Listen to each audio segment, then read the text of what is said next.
about you getting comfortable with not bringing me my change. One day I might need that shit."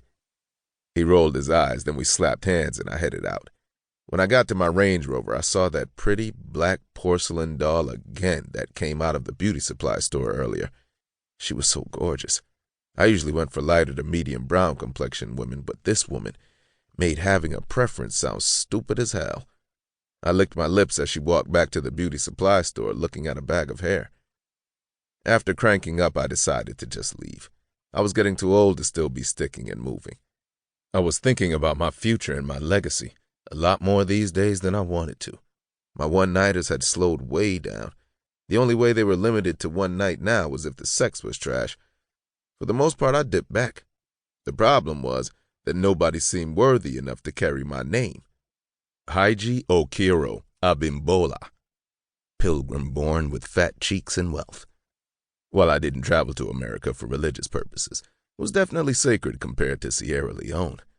I was definitely born with fat cheeks and money, still had them both. When I got home, I could only hope Kylie would be worth my time.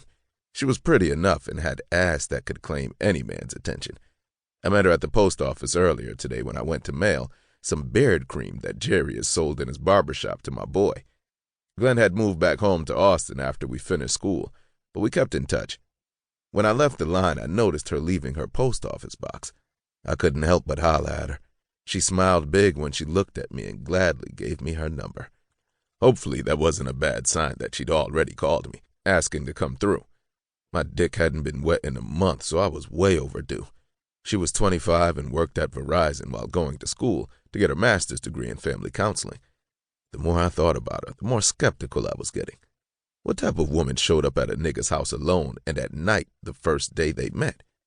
She was that damn trusting. She was either a hoe or she was naive as hell. After grilling some chicken, I made a salad while my old school Southern rap playlist blasted through the speakers. Let Me See It by UGK was one of my all-time favorites. I danced a bit while I cut my vegetables and boiled eggs for my salad. All the memories I'd made at frat parties in my college years slid through my mind, making me smile. The ass that twerked on my dick after those parties, shit, I couldn't count.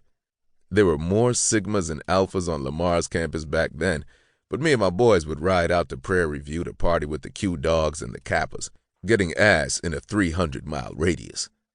As I reminisced, my cell phone started ringing.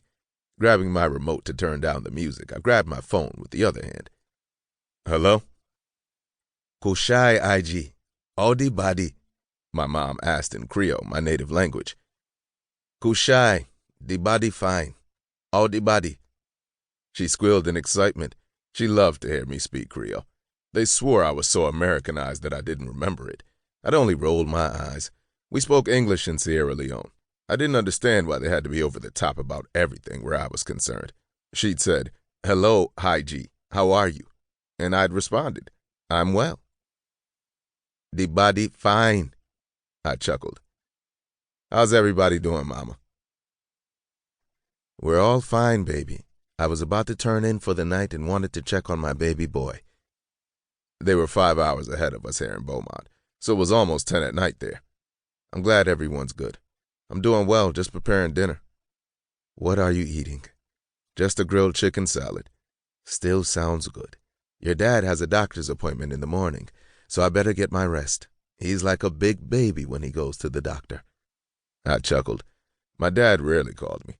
He'd hear all about how I was doing from my mother and vice versa. She was our middleman unless he just couldn't avoid calling me. It was sad, really. He refused to talk to me because of the decisions I made for my life. I didn't understand him sometimes. We loved one another and we both knew that, but it would be nice to hear him say it sometimes. He was more concerned with appearances. The fact that I wasn't married yet had bothered him more than me living in America. I was at the age where I should have had a wife and children by now. Instead, I was too busy sowing my oats all over the country. His words, not mine. I was sowing them, but only in southeast Texas and southwestern Louisiana. "Okay, I hope all goes well. Talk to you soon." "Okay, son. I love you." "I love you too, Ma." I ended the call, then cranked my music back up and sat at the table with my salad and bottled water. I'd pour me a glass of Patron later before Kyle.